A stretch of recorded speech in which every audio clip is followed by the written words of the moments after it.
2025 graduation. We are investing in programs that are looking to recruit women and retain women, recruit women into technology, computing fields, retain them through graduation. And then once they've graduated with that 4-year degree, they can go on to being entrepreneurs, go on to be higher education. So we need more people of color in higher ed and with PhDs. We also need them in our tech industry, but we don't want them to just be stuck at entry-level positions. We want them to be the future leaders of those organizations. So we've got pillars on which we look at as far as the programs that we're investing in. So there's a couple of different examples. So at the high school level, investing in advanced placement computer science. There's lots of data, lots of research that shows investing in APCS increases the exposure and chance that a student will major in computing once they've gone on to higher ed. But it's not enough to, if you build it, they will come. If you build it, the girls don't show up. So we have to do the. They're welcome, and they don't know how they want it. They don't know how to get there. They don't know how to get there. They don't know that they want it. It hasn't been an environment that says, hey, little beautiful brown girl, you should do this. And why? So really creating those environments where girls feel welcome and feel like they can participate. The example I love to talk about is our partnership with the KIPP Charter School Network, where we have partnered to train the teachers to teach advanced placement computer science. For those out there not familiar with KIPP, it's a network of charter schools across the country, mostly Black and brown kids. But it's not, if you build it, the girls don't show up. So incentivizing the schools and the teachers to get the girls to also show up. And in that first year, we had 14 out of 19 schools reach gender parity. And KIPP was like, wow, it wasn't even that hard. And the teachers and the students are doing amazing. Let me put it in greater perspective. 30 of those 32 companies that were surveyed, they represented $5 billion in revenue and $5 million in philanthropic giving.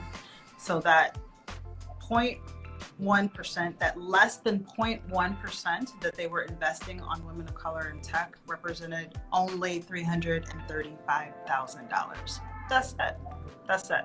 So when you talk about, and as we all know, the lack of representation, the lack of diversity in these organizations and the fact they were spending $0 on it, it's infuriating and kind of like, really, are you really trying to increase representation? So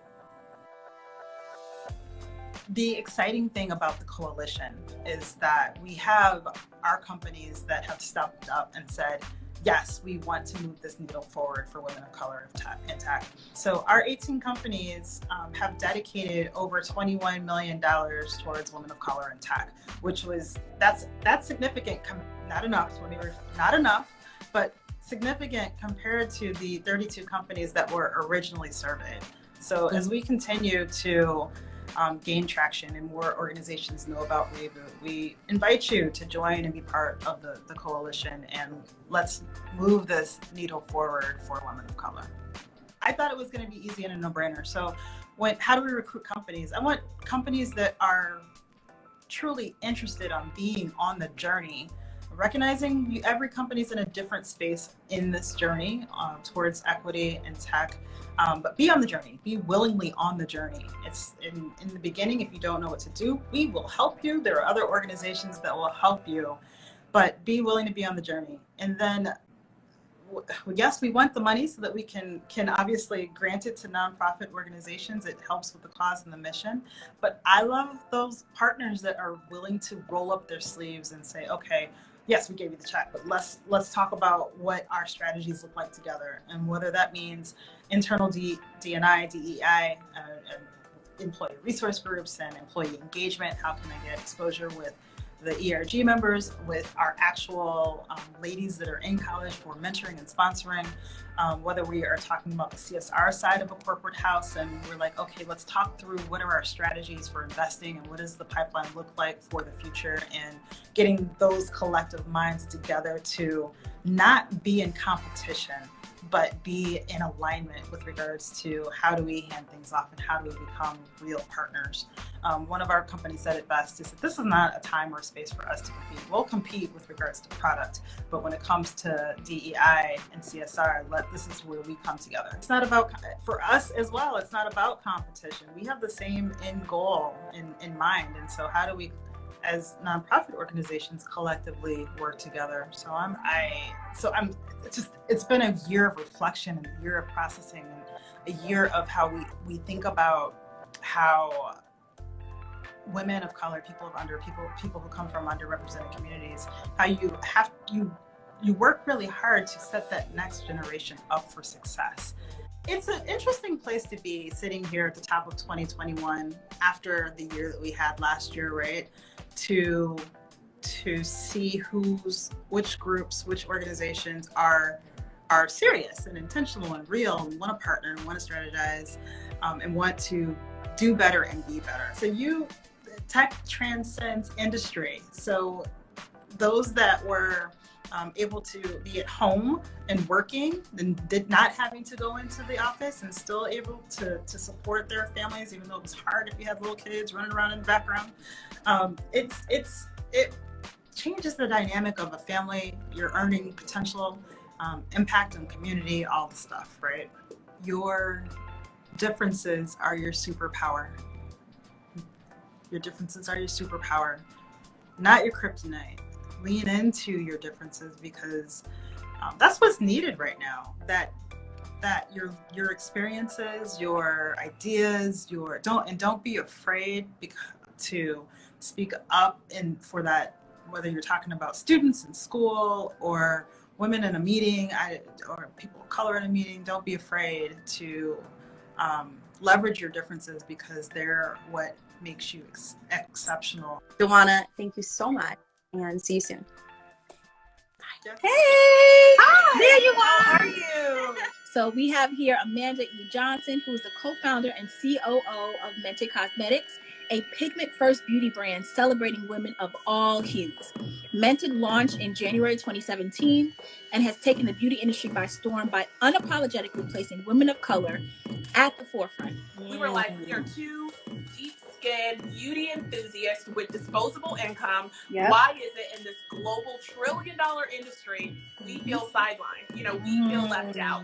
And Mented is short for pigmented. And like you said, we celebrate women of all hues. But we really didn't start focusing on women of color because we felt like those were the women that were left out. And so this was our problem, and we were going to come up with our own solution. Yep. And we worked on it for about a year and a half before launch.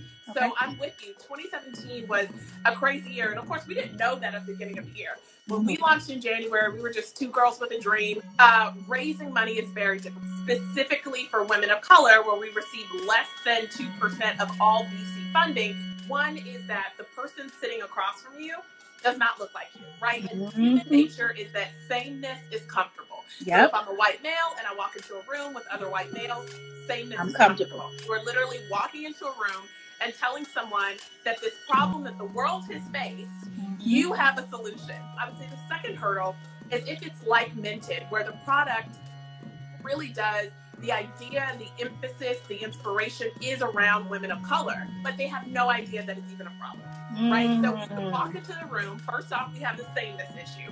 And then we're trying to tell them about makeup for women of color. And they're like, huh? The responses we would get were like, well, my wife doesn't have a problem. Well, I never thought about this as a problem. But the unfortunate reality is that means that we're often left out of money. And they say to founders all the time, don't take no. Don't take no and force the yes. I think at the end of the day, there are two tips. Tip number one, be authentic. Tip number two, be consistent. Along with those messages, if you're truly having an authentic conversation with your customers, you'll also learn what other kind of content they're interested in. So yes, COVID was a bummer, and it is a bummer, and we had to cancel all of our amazing events this year. And part of what we think has made us so successful over the last 3.5 years is really connecting with our customers live. So we said, okay, if we can't connect live, or rather in person, how can we connect? And so we listened to our customers, and they said, we want content, we still want panels, we still want tutorials, we want it live on Instagram, we want it live on Facebook, we want more videos via email. And if you truly listen, people will tell you what they want and need. You're either going to fail or you're going to succeed. Someone had to come out of the box that we all live in every single day and think of that idea. And if you succeed, well, you've done the impossible.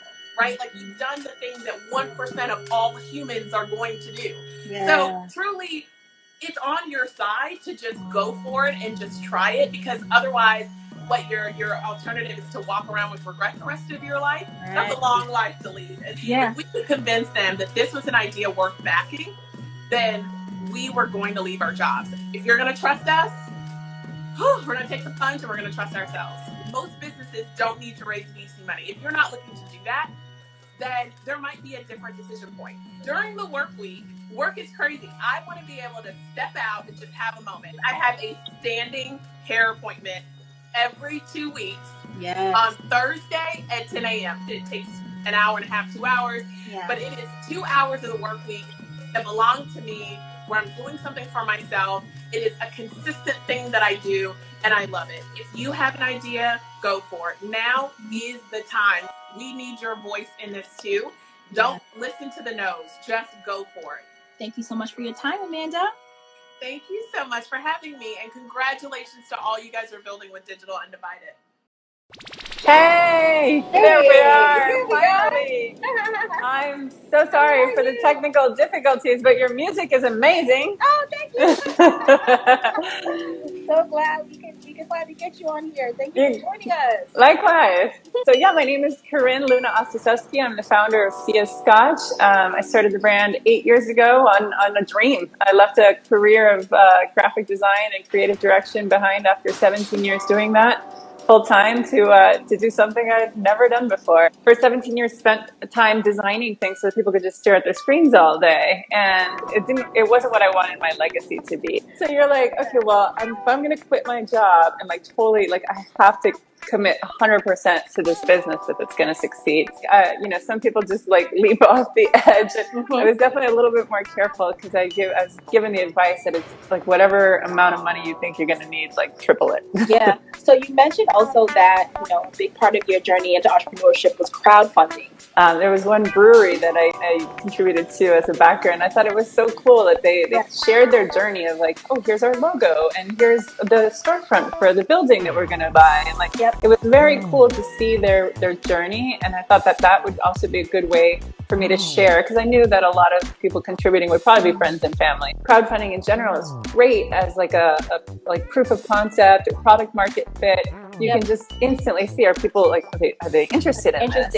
Yeah, like a lot of people are like, what's crowdfunding? What's Kickstarter? Like, it was just so strange to them, but they did it, and now everybody knows about crowdfunding. It got a lot of publicity and press. Like, who's this Hispanic woman living in California making a scotch on Kickstarter? But the cool part that's happening now that wasn't when I did it was that now you can crowdfund for equity.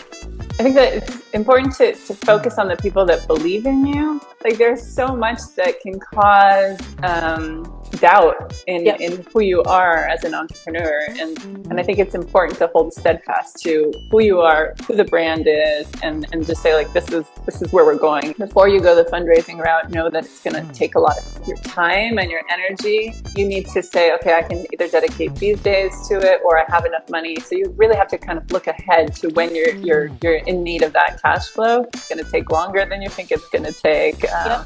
Especially as a woman, and especially as a woman of color. So I talk to a lot of female entrepreneurs. It's part of my brand's promise is to give back towards helping women in business, helping them start and run their own businesses, and through a resource, but also through just my time and energy. It's so much easier to do something when you have a partner. And if you have someone that believes in the dream and that can help you where you're not, in areas you're not good at. Sometimes, like, I think the hurdle, some people think that they need to start with a partner. And what's curious is that sometimes partners come along the way. The other thing I think is really big, especially what's great talking to Digital Undivided, is community. It's great to find a community of people, especially women, right? Because women are naturally like community builders. And if you can't find one, then you could create one. And then I think you guys really embody the MVP, like the minimum viable product. And when you're working like a market, like just get your backyard focused, and then work out your kinks in one space before you go too broad. Learn your mistakes on a small scale before you go too big. For my journey, my mom and dad came from Cuba. They came here with not a penny to their name, with clothes on their back, and we're fortunate enough to just work really, really hard and build a good life for themselves and for me and my brother. I owe it to them to take care of them when they're going to need me. Immigrants here have a place, right? And that we are.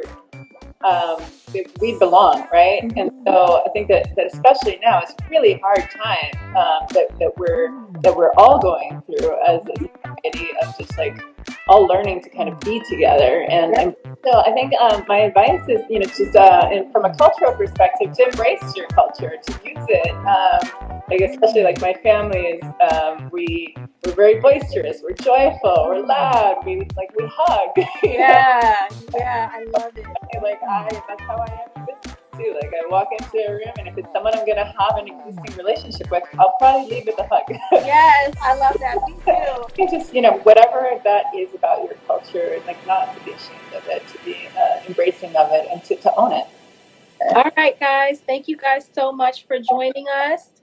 And I am looking forward to the next Undivided Attention. Again, Kareem, thank you so much for your time. Appreciate you. Thank you. Bye. Bye. Hi.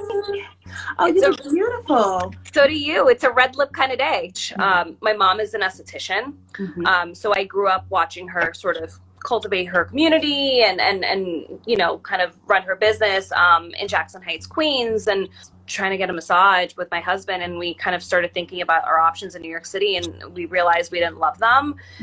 So it really started from that, and it kind of got us talking about just overall the spa industry and how we felt like it was a little antiquated, and like it just didn't feel, it felt like it was right for modernization. I'd say was really like the whole premise of its inception. So we just kind of got to work being in that like in-person sort of fast-paced environment. For me, it like inspires me, and it takes me to the next level, and it keeps me motivated.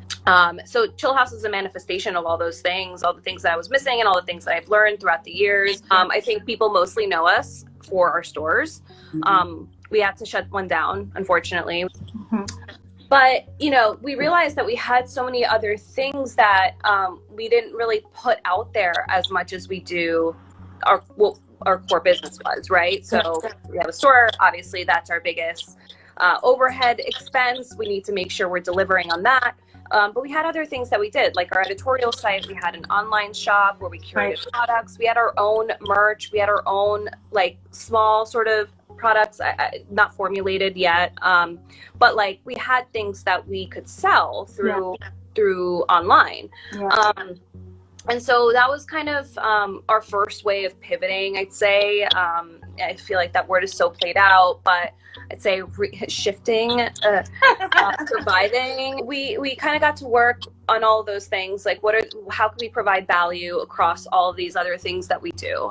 So we did a great job at producing more content. We partnered with a lot of brands to kind of see our costs, making sure we're, kind of justifying for that like revenue loss at the store, and but also like delivering quality content for our community. Awesome. And then of course our online shop, and we're just like, we have so many followers from across the country, even across the world. We haven't been able to go global with the brand yet, unfortunately, but we'll get there. But we have so many followers from all over. Like, how do we, deliver them different experiences? If we can't get to their city, how do we get there in other ways? So of course the next natural extension is product, right? We launched these press-ons that I have on now. So cute. Thank you. Thank you. Yeah, they're so fun. I have a matching ring. We launched these in August or like late July, August, and they've just kind of taken off. It's crazy. And, you know, people don't want to go to the salon. They're scared. So people are still scared. People are still scared, or they're closed in their cities, right? Like San Francisco and LA, they haven't had personal care in a couple months now. Right.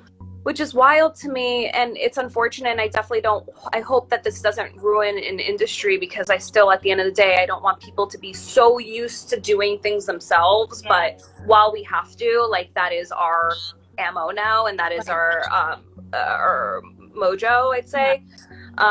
So the press-ons are one of those things that we fast-tracked. We'd already thought about doing it prior to the pandemic. Yeah. It was just a matter of like getting it done. Right. And you guys offer nail art at Chill House? Yes. So we're well known for our nail art. So this is basically our way of bringing our designs to everyone. And it's something that, like, it hit us. I want to say, like, we came up with the idea, or actually somebody brought us to this idea. Early 2020. Mm-hmm. And it was like this aha moment where we're like, duh, like, you know, of course people want our designs all over. Like, if you check Pinterest, you Google like nail art, or you search nail art on Pinterest, like, our designs, there's a very good chance our designs are going to pop up. So this was the easiest way for us to get them to people versus opening up a million stores. So that's kind of where we realized that direction we wanted to go in was really create experiences in the forms of products to send to people, to be able to access more people faster.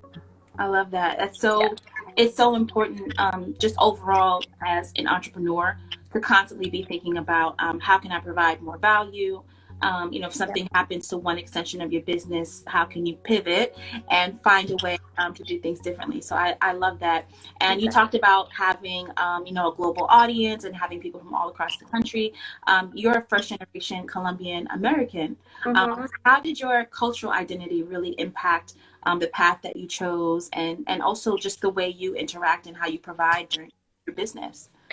Yeah, I mean, I think it's a combination of just representation, especially in self-care and wellness. I mean, we still see so much of just this very like white, skinny, blonde sort of representation in this industry. I feel like that's still like the visual that you get when you think of like wellness. And I think subconsciously I never saw myself in this space because I didn't see anyone that looked like me. Yeah. So for sure, that was one of the biggest things for me, was making sure that our team looked like everyone. Like, you know, it wasn't, we weren't like trying to curate this like little picture of like what the cookie cutter sort of wellness person looks like. Yeah. Right. So there's not one identity to Chill House. It's kind of just, it's a mixture of everyone, of all sorts of cultures, backgrounds, you know, everything, ethnicities. So that was one thing. And I think from just inherently as a Latina in general, I don't know if it's specific to Colombians, we're just such hard workers, and we're like, there's no task that's too small. There's no thing as like getting our hands too dirty. Right. I learned that from my mom, but I also realized I wanted to kind of break that stereotype a little bit with the Latin community. Like, we deserve to take care of ourselves. Absolutely. You know, and a lot of times we're of the mind.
everyone. Can we show some love to all of our incredible speakers? On behalf of all of us at Digital Undivided, we cannot thank you enough for joining us today for another edition of Undivided We Rise. This virtual summit is something I started on my 15th day as CEO here last year, June, in celebration of Juneteenth. And a conversation that was really important to me to have frequently with all of you. But these conversations don't end here today. We'd love to keep it going. Whether you're a founder interested in learning more about how Digital Undivided can help propel your business forward, or if you simply want to learn more about our work and the ways that you can support our work at Digital Undivided, or the work of Black and Latinx female founders and innovators, we encourage you to please visit digitalundivided.com. We also encourage you to join us as a mentor if you have had incredible experiences in your own career to share. Until next time, thank you so much for joining us here at Undivided We Rise. Again, I'm Lauren Milan, CEO. I thank you so much and see you again here at Undivided We Rise soon.